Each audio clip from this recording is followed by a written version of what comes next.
Well, oh, that's interesting. I was thinking about specifics. I mean, I can tell you in a pure political sense that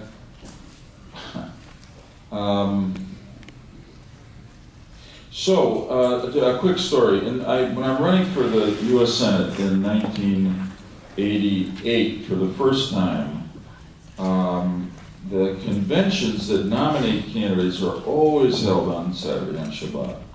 So I knew I couldn't go because it was politics, not governmental responsibility. So it happens through the wonders of modern technology. I taped an acceptance speech, which they played at the convention, because I felt pretty confident I had enough votes to be nominated. A picture of me on the tape was on the front page of all the papers in the state, okay? And until then, even though I've been a state senator, attorney general of the state, I don't think most people knew that I was Shomer Shabbos. So you flash to the end of the election, there's about 10 days left. I'm an underdog. Talk about the guest being 18 points behind Hillel. I was running against a guy who had been there 18 years. Very few people thought I had a chance to win.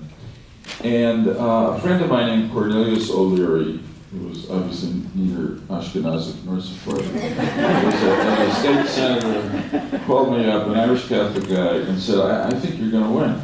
And I said, that's great, because probably beyond you and me, there aren't too many people who think so. Why? He said, I went to see my mother, my Irish Catholic mother. She had 3 other Catholic ladies with her. I'm telling you that for a reason.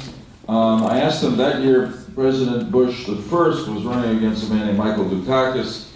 O'Leary's a Democrat. I asked them who they're voting for. They all said Bush. I tried to convince them. Dukakis, I couldn't convince them. So finally I said, what about the Senate race between Weicker and Lieberman?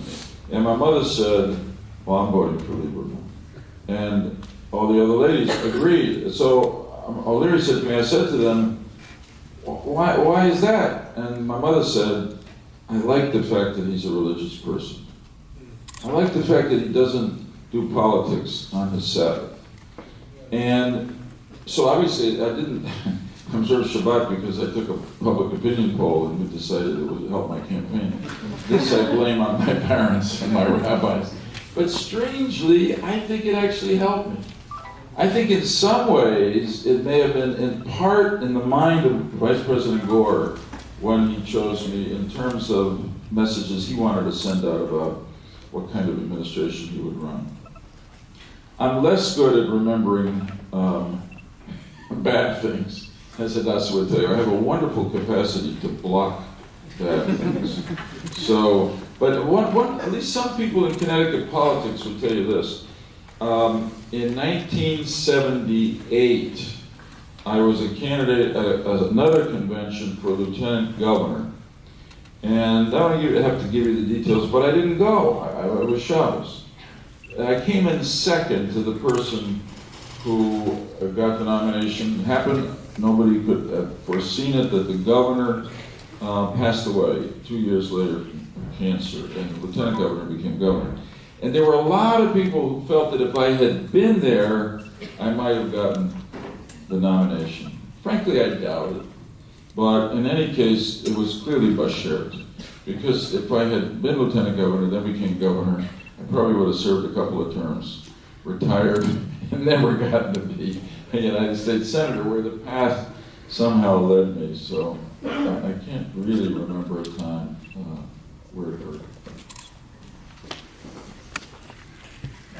I just wanted to, again, this is an opportunity of a lifetime to hear 2 people who have committed themselves to public service in the way they have and to our country really be able to sit with you in this intimate setting. And I want to thank the students for really coming up with such thoughtful questions. You did an excellent job. You did a really excellent job.